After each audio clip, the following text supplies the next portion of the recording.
Okay, so let's have a review. So first, we have here the laws of exponents. So first, we have the product rule. So kay product rule po, ang ginagawa lang doon sa exponent is pinag-add. So for example, meron ako ditong x squared times x raised to 3. That is equal to x raised to 5. So again, ang nangyayari lang doon sa exponent is ipinag-add lang. So 2 plus 3, that is equal to 5. Next one is yung quotient rule. So, kapag merong quotient, for example, we have x raised to 3 over x raised to 2. Okay, so ang ginagawa naman dyan is sinusubtract yung kanyang exponent. So, mag-copy mo lang yung variable. So, yung ating exponent, 3 minus 2, that is equal to 1. And yung 1 na yun, din na yung kailangan isulat. So, that is equal to x. Next one, yung power rule. Ito naman yung mga variable na merong exponent tapos meron pang another exponent. So, for example, we have x raised to 3 tapos naka-raise pa siya kay 2. So, ang nangyayari naman doon sa ating exponent is pinag-multiply. So, 3 times 2, that is equal to 6. So, the answer will be x raised to 6. Next one is 0 exponent. So, for example, we have 2,200,000 na lang. 200,000 raised to 0, that is equal to 1. So, any value that is raised to 0 is equal to 1. Except yung mga 0, yung base. Okay, so for example, another one, we have x raised to 0. It will be equal to 1 kung yung x natin is not equal to 0. Basta hindi mag-equal to 0 yung x natin, we can consider that this variable x is equal to 1. Then last one is the negative exponent. So for example, we have 2 raised to negative 1. Okay, yung 2 raised to negative 1, tandaan ninyo na kapag ka-negative yung ating exponent, ang nangyayari lang dyan is nare-reciprocal natin yung base para maging positive yung kanyang exponent. So, eto mayroon tong denominator na 1. Tama, denominator na 1. Tapos re-reciprocal lang natin. So, magiging 1/2 siya. 1/2 raised to positive 1 na siya. Okay, so yung 1 na yun din na yung kailangan sulat. So, ang nangyayari lang kay negative exponent is nare-reciprocal lang yung given. So, ibig sabihin yung 2 raised to negative 1 that is equal to 1/2. Nagre-reciprocal lang. Okay, so let's move on with our topic which is about the exponential equation and exponential inequality. So, tandaan po kapag ka-exponential equation, it is an equation that has a variable on the exponent. Okay? So, ganun din naman yung ka-inequality. It is an inequality that has a variable on the exponent. Okay? So, ang pinagkaiba lang nila sa equation, it was represented by an equal sign. Tapos, yung inequality naman, it was represented by inequality signs. Yun yung mga greater than, less than, greater than or equal, tapos less than or equal. And then, to evaluate the exponential equation at saka inequality, same lang sila ng process kung paano sinusolve yung mga value ng x. So, let's have here an example of exponential equation. So, for example, we have 2 raised to 2x is equal to 8 squared. Okay? So, ang goal lang natin dyan is maging same yung base ng ating given. So, this one is 2. So, lagi nyo titignan is yung mababa at saka yung mataas na base. Ang laging nagbabago most of the time dyan is yung mataas yung base. Tapos, ang sinusundan niya lagi, yung mababang base. So, dapat, itong 8 natin na to, ma-change natin siya to exponential form na ang base niya ay yung mababang value, which is yung 2. So, which is yung 8 ko, pwede ko siyang palitan ng 2 raised to 3. Yung 8 ko, pinalitan ko ng 2 raised to 3. Kasi yung 2 raised to 3, that is also equal to 8. Tapos, yung naiwang exponent, imumultiply mo siya dun sa ating exponent na nakay 3. Then, yung kabila, wala ka namang babaguhin doon. So, you just simply copy 2 raised to 2x. Now, ayun yung first goal kapag exponential equation. Again, same lang yan ang process kay inequality. Okay, so, we have the same base na. After mo magawa yung first step, which is maging same base sila, yung second step po natin is to get the exponent. So, yung exponent, kunin mo na yan. So, magiging 2x is equal to, yung kabila, 3 times 2, that is equal to 6. Then, divide both side by 2. So, cancel yung 2. So, we have x is equal to 6 divided by 2, we have 3. Okay? Another one, exponential equation. So, we have 1/2 is equal to 8 raised to x. Okay? So, kapag may fraction naman po, pwede natin siya i-convert into whole number using the negative exponent. Okay? Again, yung kaninang ginawa ko sa laws of exponent, si negative exponent ang ginagawa niya lang, nire-reciprocal niya yung base, tapos magiging negative yung kanyang exponent. Kanina, yung negative exponent nire-reciprocal ko para maging positive. So, ganun din yung gagawin natin sa dito sa given na to. Since 1/2 naman yung base natin, so i-reciprocal natin siya. Pagka na-reciprocal ko yan, magiging 2/1. Tapos, yung exponent niya naman magiging negative 1 na. Kasi ito, meron tong imaginary na exponent which is 1. Okay, so since na-reciprocal ko siya, so magpapalit ng sign yung kanyang exponent. So, yung 2 divided by 1, that is also equal to 2. So, we can rewrite this one as 2 raised to negative 1. Yung 1/2, pwede ko siya i-rewrite as 2 raised to negative 1 is equal to 8 raised to x. So, again, ang first goal natin kay exponential equation is dapat mag-same sila ng ng base. Okay, so ibig sabihin yung 8 ulit, papalitan natin siya ng exponential form which is 2 raised to 3. So, magiging 2 raised to negative 1 is equal to 2 raised to 3, naka-times siya kay x. Same na sila ng base. Kunin yung ating mga exponent. So, we have negative 1 is equal to yung kabila, 3 times x, so that is equal to 3x. So, to isolate the value of x, so we just simply divide both sides by 3. Para makancel natin yung 3 dun kay x. So, we can say that our x is equal to negative 1/3. So, we have negative 1/3. So, this will be our value of x. Ayan. Next po yung ating exponential inequality. So, same lang siya ng process kay exponential equation. So, for example, we have 2 raised to x is greater than to 1/16. So, again po, yung fraction po, pwede natin siyang i-convert into whole number, pero magiging negative lang yung kanyang exponent. So, pag na-reciprocal ko yan, yung 1/16 magiging 16 raised to negative 1. So, dapat mag-same sila ng bases. So, yung 16, pwede ko siyang palitan ng 2 raised to 4 times dun sa exponent na which is negative 1. So, we have 2 raised to x is greater than, ayan. So, we have 2. 4 times negative 1, we have negative 4. So, same bases, cancel yung base, kunin yung exponent. So, we have x is greater than yung negative 4, we just simply copy yan. So, we have x is greater than negative 4. Another one, we have 1/2 raised to x is less than to 1/16. So, again, yung mga fraction, papalitan natin yung whole number. So, reciprocal ko yun, magiging 2 raised to negative 1 times yung kanyang exponent which is x. Less than, ito, magiging 16 raised to negative 1. Reciprocal ko, kaya po naging negative yung exponent. So, para mag-same sila ng base yung 16, papalitan ko ng 2 raised to 4. So, we have 2. Negative 1 times x, so that is equal to negative x. Less than, ito, yung 16 magiging 2 raised to 4. Tapos, nakamultiply siya kay negative 1. So, same bases, tanggalin natin yung base, kunin natin yung mga exponents. So, we have negative x is less than 4 times negative 1, so we have negative 4. So, para matanggal yung negative kay x, we divide both sides by negative 1.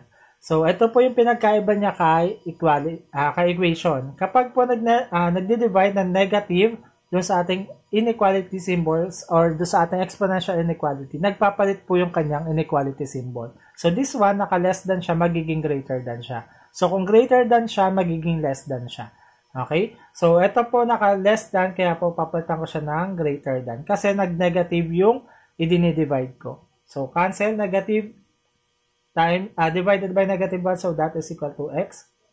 X is greater than negative 4 divided by negative 1. So, pares negative kaya magiging positive. So, we have x is greater than 4.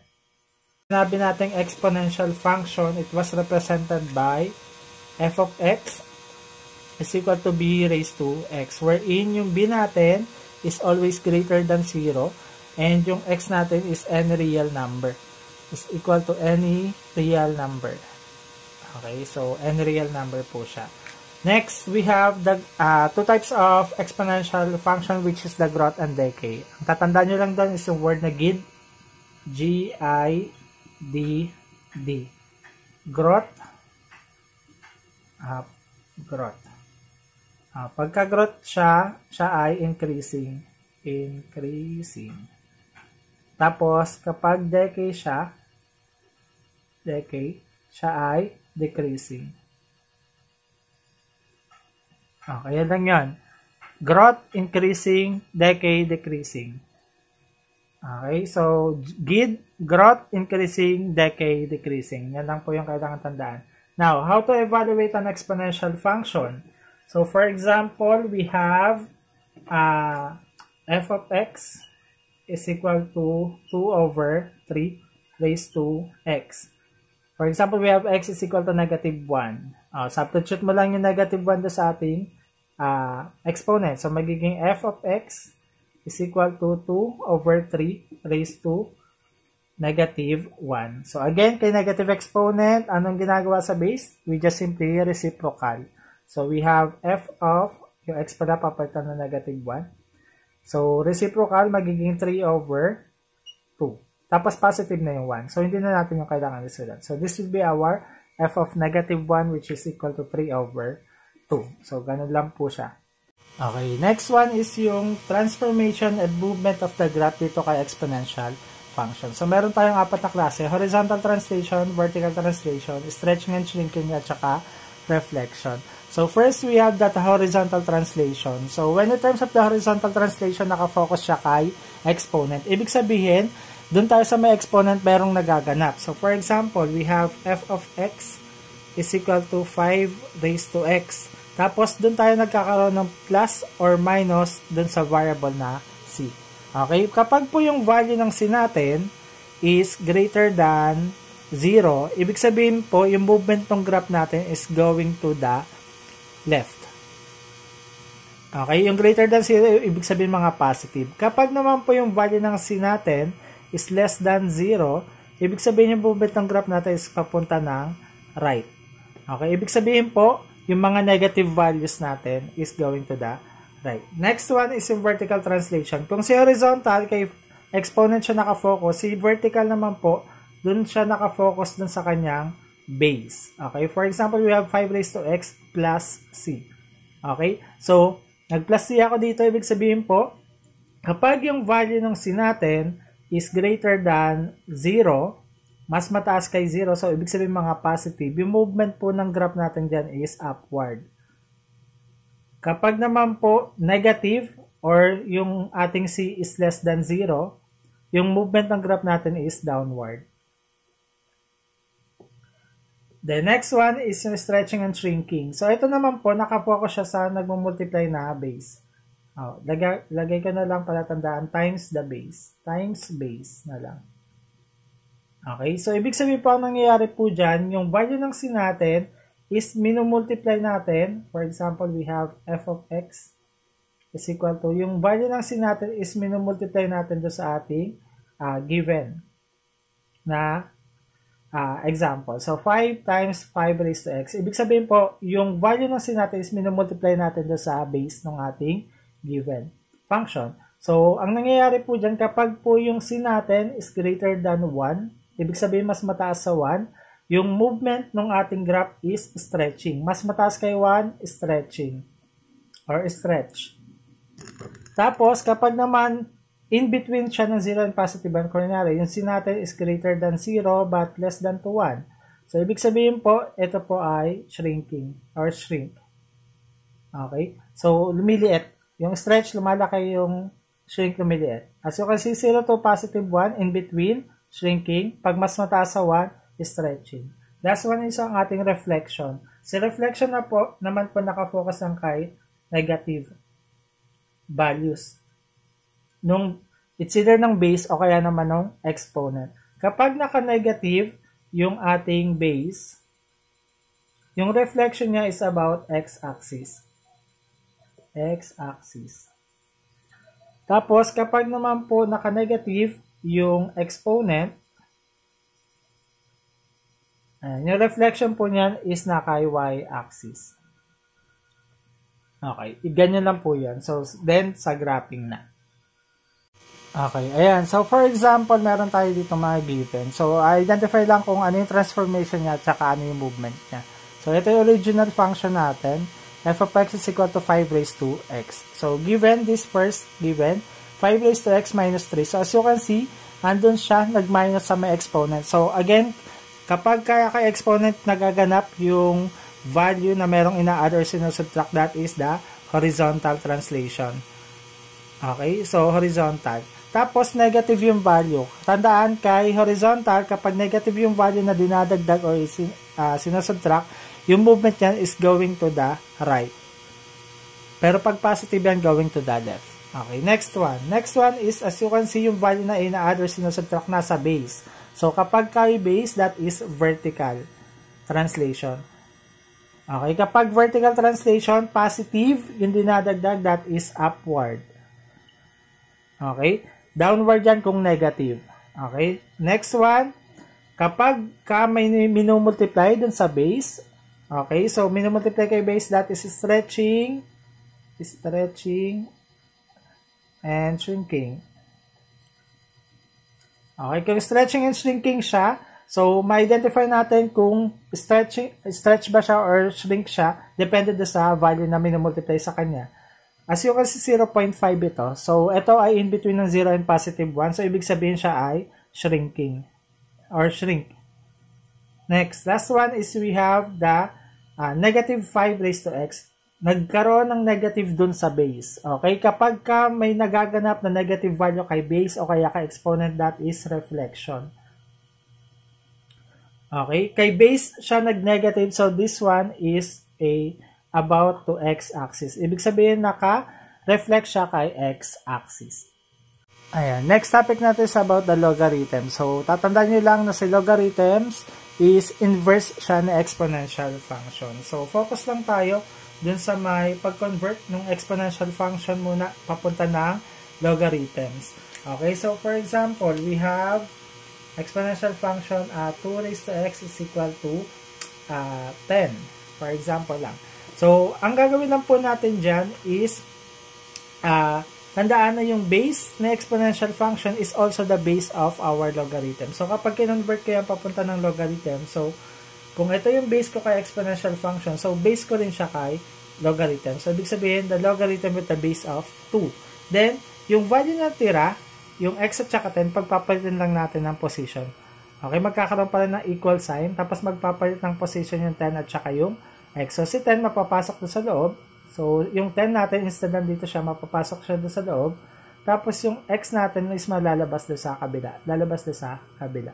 So, it means po na yung ating exponential form ng 2 raised to x is equal to 10. That is the logarithm of 10 to the base of 2 is equal to x. Ang parehas lagi dyan is yung ating bases.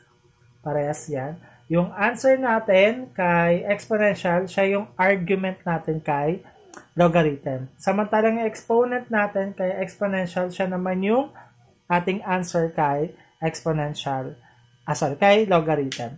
Another one, we have, for example, 3 raised to 2 is equal to 9.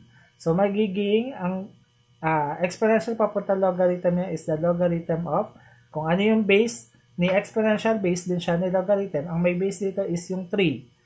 Next, tapos ito magsiswitch ng position. So, si 9 mapapasok sa loob. So, si 9 yan nandito is equal to, the exponent natin lilipat to sa kabila. So, magiging logarithm of 9 to the base of 3 is that is equal to 2. So, ganun lang po magpalit ng logarithm papunta ng exponential.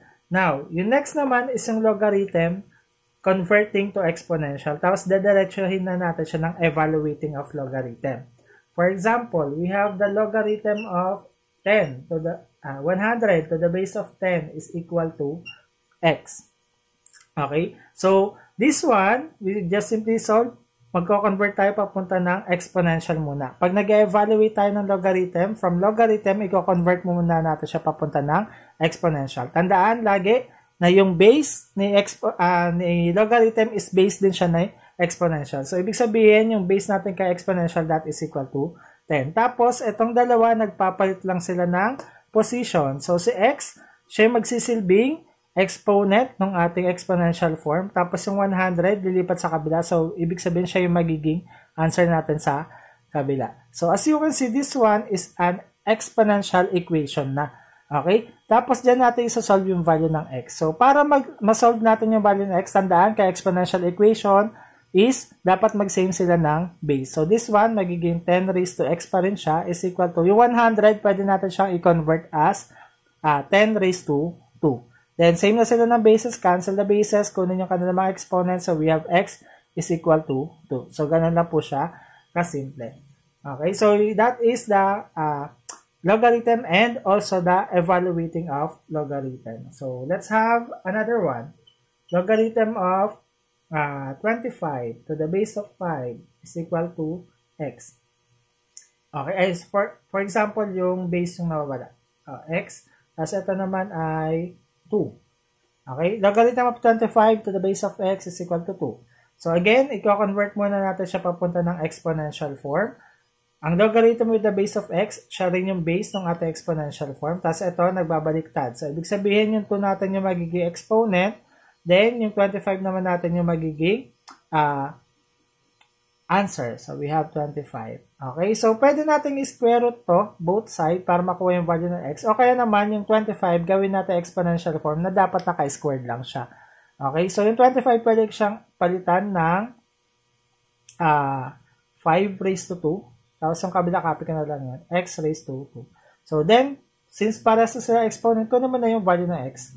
O kaya, cancel mo yung exponent. So, we have x is equal to 5. Okay, ganun lang po siya. Ayan. Next one is yung properties of logarithm. So, ito lang yung kailangan nyo tandaan doon is yung tatlo. Quotient, product, and power.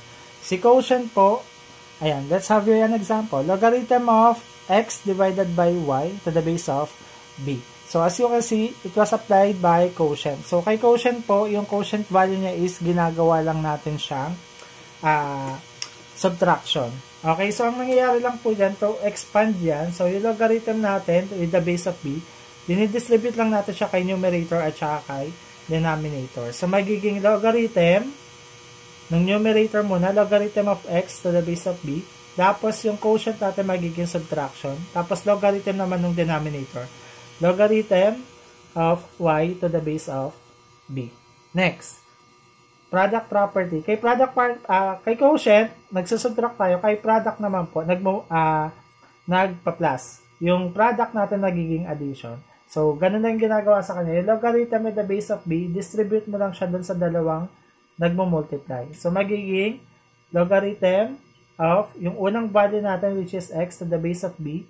So, since ito po ay product, it will become addition. Then, logarithm nung kabila naman, which is yung y, to the base of b. So, ganun na po yung nangyari. Next, last one is in power property. Si power property, nakafocus siya kay, from the word itself, power, which is the exponent. Ang nangyayari po dyan is, nalilipat lang siya doon sa may unahan ng logarithm. So, this one is magiging exponent, lipat sa unahan. So, we have 2. Tapos, copy mo na lang yan. Logarithm of x to the base of b. So, ganun lang po siya kasimple. Okay, so let's have an example of single to expand. Okay, so single to expand. So, for example, we have the logarithm of xy over abc to the base of b. Okay, so kapag po single to expand tayo, so ang lagyan ko na ng exponent para madagdagan. Ang ginagawa lang po natin, uunahin po lagi is yung quotient, sunod yung product, then last one is yung power. Okay, so bawasan ko na lang para medyo maikli lang. Okay, so we have quotient muna. So, ibig sabihin ito yung nagko-quotient xy squared divided by b. So, ibig sabihin logarithm ng numerator, logarithm ng denominator. Quotient po, logarithm xy squared with the base of b, logarithm ng numerator. Quotient siya, so subtraction. Tapos logarithm ng denominator. Okay, logarithm of b to the base of b. Okay, next, after nung quotient, product yung susunod. Okay, so dito na, ito na yung magiging pagbabasihan ninyo. Hanap ka dyan na may product, which is x at saka y. So, magiging logarithm of, ito, ating logarithm, distribute siya kay x at saka kay y kasi sila yung nagpa-product yan. So, logarithm of x to the base of b plus, kasi nga multiplication, logarithm of y squared to the base of b. Then, ito wala namang product dito, so you just simply copy. Minus the logarithm of b to the base of b. Then, next one after nung product, so we need to proceed to the power. So, sino ba yung may exponent dyan? Yung y lang. So, again, yung nangyayari lang dun sa product, we just simply move it to the front or doon sa unahan ng ating logarithm ng may base na y. So, ang mangyayari po for final answer, we have the logarithm of x to the base of b plus yung 2 malilipat sa unahan, 2 logarithm of y to the base of b. Then, this one, wala namang mangyayari dyan. So, copy mo lang yan. Logarithm of b to the base of b. So, that will be our expand form ng ating given na logarithm of x, y squared over b to the base of b. Then, next one is yung expand papunta ng single. Okay, so for example, expand. So, for example, we have the logarithm of x to the base of b minus the logarithm of y to the base of b plus the 3 logarithm of z to the base of p. Okay, so for example, ito yung given. So, ayan, baliktad naman yung mangyayari. Okay, so kung kanina, kay single to expand, ang inuuna natin, quotient, product, tapos power. Dito naman, kay expand, papunta ng single, ang uunahin po natin dyan is power, tapos product, then quotient. Power, product, quotient. So, una, power. Malalaman na meron siyang power kapag merong value na nasa unahan ng logarithm, which is, ito lang po yung merong value na nasa unahan ng logarithm. So, ibig sabihin siya lang yung may exponent. The rest, copy mo lang muna yan. So, we have the logarithm of x to the base of b minus the logarithm of y to the base of b. So, yung 3, malilipat lang siya dun sa may exponent ng variable na z. So, magiging plus the logarithm of z. Yung 3 malilipat dun sa taas. So, we have z cubed to the base of b. After ni power, we proceed to the product. Malalaman na meron siyang product kapag meron tayong addition. So, this one is the product. Ibig sabihin po, pinag-a-add yung logarithm of y to the base of b at saka yung logarithm of z cubed to the base of b. So, ang nangyayari lang po, pagsamahin nyo lang sila sa iisang logarithm at the base of b. So, ito, walang magaganap dyan. Copy mo lang yung logarithm of x to the base of b minus, ito yung pinag-a-add natin. So, isang logarithm na lang sila. Logarithm at the base of b. Tapos, kunin mo lang yung mga variables. Yung mga arguments sila. So, we have y at saka z. Sila yung pag-multiply natin. So, we have y times z, yung kanyang exponent which is cube. Then, last one is yung quotient. Malalaman na meron siyang quotient kapag merong subtraction. Okay, meron tayong subtraction. So, ibig sabihin po pagsasamahan na natin tong dalawang logarithm na to. So, we have the logarithm with the base of b. Ang mauuna lagi kung ano yung unang logarithm na nasa unahan, siya yung nasa numerator. Yung susunod na logarithm, siya yung nasa denominator. Okay, logarithm of x to the base of b, siya yung nasa unahan, so siya yung nasa numerator. So, we have the numerator of x over yung sumunod na logarithm natin, which is etong dalawang to, y at saka z cube. So, we have y, z cube. So, this will be our final answer. Ayan, next topic is about the simple interest and the compound interest. Okay, so this topic, ayan, so ang labanan dito is yung analyzation of the word problems. Okay, so focus lang ako, baka hindi na ako magbigay ng example. Focus na lang ako sa pagkuha ng mga formulas ng given. So for example, we have the simple interest. Okay, yung I doon representing for the amount of interest paid or received. Ibig sabihin, yun po yung tunubo ng ating simple interest. Next one, yung R, is the annual rate of the simple interest. Sabi, lagi ko sinasabi dito, pag may nakita kayong percent doon, automatic that will be the rate. Okay, that will be the value of R. Next, yung T natin is the loan period or duration. Ang nakalagay dyan, number of years. Kasi po, kapag yung time natin, lagi natin siya dapat kino-convert papunta ng into years. For example, nagbigay ng question about ang binigay na time is 6 months. Okay, para ma-convert natin yung 6 months na yon papunta ng years, so we just simply divide it by 12 months. Okay, so 12 months. Kasi meron tayong 12 months sa loob na isang taon. So, 6 months, 6 over 6 divided by 12, that is equal to 1 half. Ibig sabihin, we have 1 half years. And ayun na po yung value niya. So, yung 6 months natin, pag convert natin into years, that is equal to 1 half years. So, lagi nyo lang i-divide into 12. Next, we have the principal amount borrowed or invested. So, sa word problem, basta meron kayo nakitang invested with the amount of ganito, kunyari amount of 10,000, loaned by 10,000, borrowed 10,000 pesos, ayan. So, that is the principal amount. Ibig sabihin, yun yung hiniram, yun yung in-invest. Okay, so yun yung mga value. Next one is yung letter A natin, variable A, which is the maturity value. So, si maturity value naman po, ito na yung pinagsamang interest at saka yung kanyang principal amount. So, ito na yung pinaka-total na hinihingi. So, basahin maigi yung inyong mga questions kasi minsan may mga questions na interest ang hinihingi tapos meron namang mga questions na maturity value hinihingi. Okay? So, focus muna tayo kay simple interest. Kay simple interest po, meron siyang formula. Ayan. Yung formula ng simple interest is I is equal to PRT. I is equal to PRT. Ayan. So, para mas madaling matandaan, yung mga value na nawawala. So, laging tatandaan ito. Ito lang tatandaan ninyo yung triangle. Okay, yung magic triangle. Ayan. So, yung I natin, siya yung hari dyan. Siya yung pinakamataas. Tapos, ito yung mga alagad na yung PRT. PRT. Okay? So, ito po yung formula ng ating simple interest. Ayan. So, sabi nga ni Cansino, para mas madali daw yung matandaan, tandaan mo lang daw na maganda ka.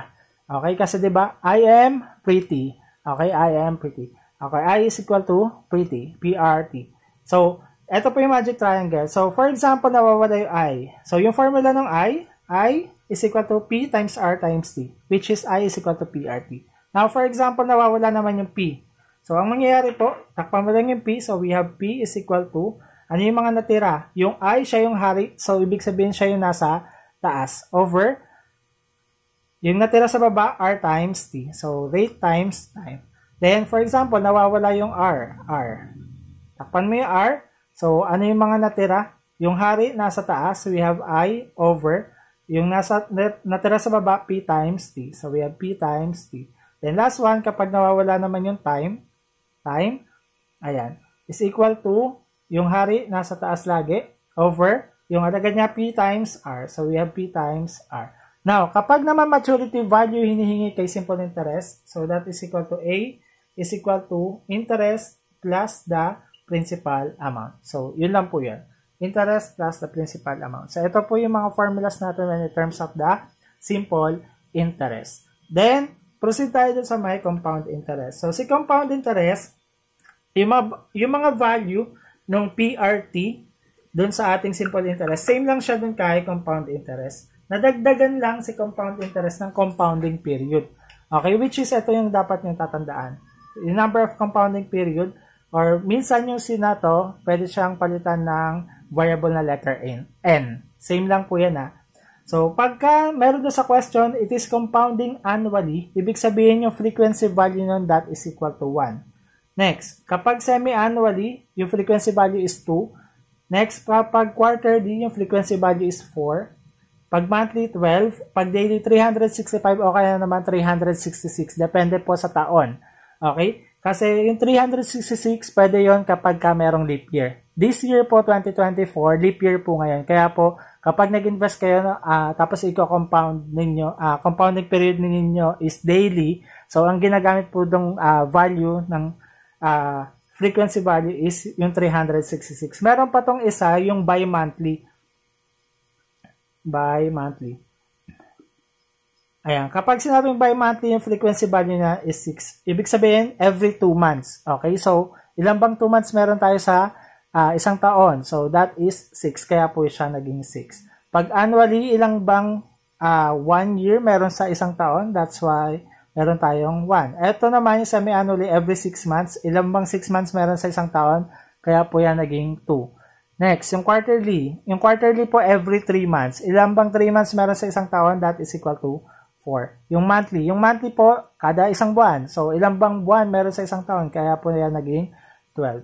As in daily, yan, ilang bang araw meron sa isang taon. So, 365 o kaya 366. Depende po sa tanong. So, yung formula naman ng ating compound interest, so bahala nga kayo kung paano nyo makakabisado siya. Pero, yung sa akin kasi, kinakabisado ko siya sa word na print. Pero double N yung print. Tapos, yung positioning niya is pa-letter Z na meron siyang arrow pa taas. Okay? So, for example, we have Z. Arrow pa taas. Excuse. Medyo exage ko yung Z niya dito sa unahang part. Okay, so bakit pa Z po? Okay, so unang letter natin is P.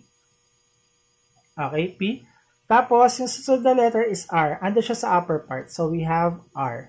Then, yung I ko dito, it was represented by number 1. Okay, so maglalagay ako dito ng number 1. Next, yung sumunod na letter is N. So, we have N.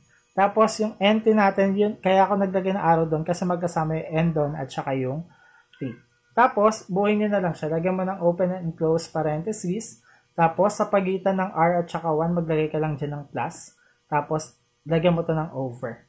Okay, so ayan na po yung formula ng ating compound interest. Tandaan, si compound interest, ang nakukuha agad doon is yung maturity value.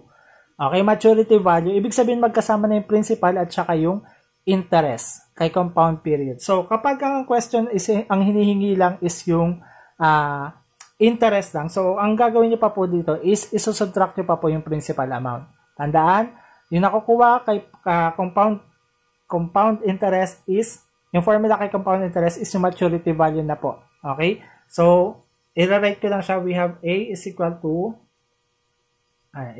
yung formula. We have P times, we have 1 plus R over N raised to NT. Okay, so, yung N natin, again po, yung nakasulat ko kasi dito, yung compounding period, that is C. Okay, so sabi ko nga sa inyo, yung C, pwede rin yung N. Okay, so, o kaya naman, palitan ko na to. Pares lang naman yan. C. C. Okay, same lang po yan. Variable lang yung nawala. Okay, ayan lang yung pinagkaiba niya. Kasi yung P dyan, principal amount po yan, yung R, that is the rate. Tapos yung C naman dito is referring for the compounding period. Kaya po dapat kabisado ninyo yung mga frequency. Pag annually 1, semi-annually 2, quarterly 4, monthly 12, daily 365 o kaya 366 kapag leap year. Yung bi-monthly is 6.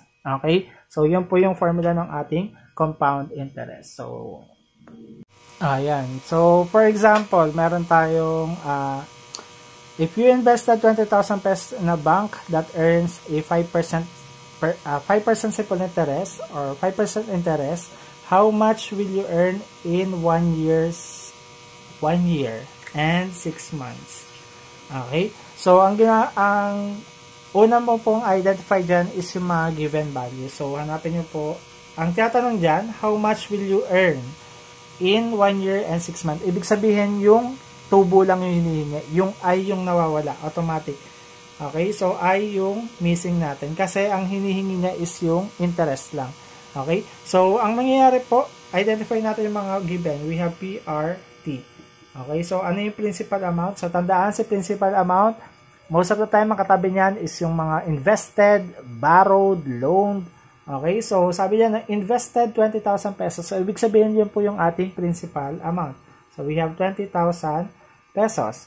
Then, that earns 5%. So, matik nga, kapag po may nakita kang percent dyan, automatic that will be our rate. So, 5%. And yung 5% na yung kino-convert yung papunta ng decimal form. Decimal form, 5%. So, andito yung point yan. Move ka lang ng dalawa. So, add ka ng 0 doon. So, the value of decimal point na ito is 0.05. Next, yung time. Sabi doon sa time, 1 year and 6 months. 1 year, automatic, wala na tayong problema, may 1 talaga. 1 plus in 6 months. So, in 6 months, di ba? Sabi ko nga sa inyo, 6 months, divide mo yan kay 12 months. Okay? That is 1/2. Okay? So, we have 1/2. Or, kapag convert natin to into decimal, that is equal to 0.5. So, 1 year plus yung ating 6 months, which is 0.5, 0.5. Pwedeng naka-fraction to o kaya naman naka-decimal. So, kayo po bahala. 1 plus 0.5, that is equal to 1.5. So, ibig sabihin meron tayong time na 1.5 years. Okay? O kaya 1 and 1/2 years. Okay? Kayo na po bahala dun iskarte. So, ayan na yung mga given natin. So, again, interest lang yung hinihingi. Okay? So, yung formula na kailangan natin kay simple interest, again, pagka I yung nawawala, tandaan na maganda ka. So, I am pretty. Okay? PRT. Yan. Thank you, Casino. Ayan. So, we have I is equal to PRT. So, we have I is equal to yung principal natin is 20,000. Okay? Times dun sa ating R. Yung R natin 0.05. 0.05.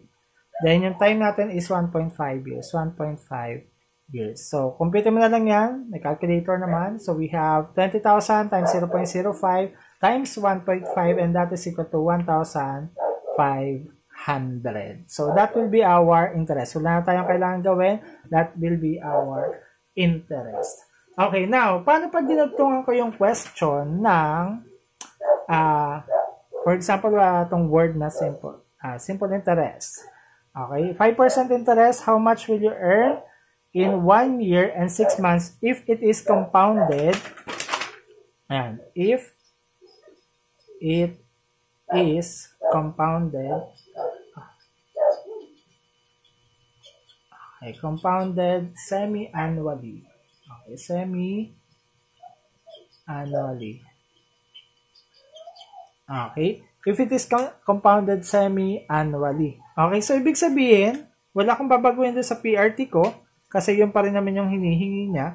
Okay, so nadagdagan lang siya ng compounded daw siya semi-annually. So ibig sabihin yung value ng C ko doon or ng N ko, ayan, yung compounding period ng semi-annually. So yung semi-annually every 6 months. So ilang 6 months meron sa 1 year, that is 2. So ibig sabihin yung value ng C ko ay 2. For example, iniba ko yan. If it is compounded quarterly. So, ibig sabihin, yung quarterly, ano yung kanyang compounding period or frequency ng quarterly, that is 4. So, ibig sabihin na gagamitin ko sa CI 4. Pero, dito sa given ko, ang nilagay ko lang semi-annually. So, ibig sabihin po, yung value ng C ko ay 2. Okay? So, interest ang nawawala. Pero, compound period na po siya. Compound interest na siya.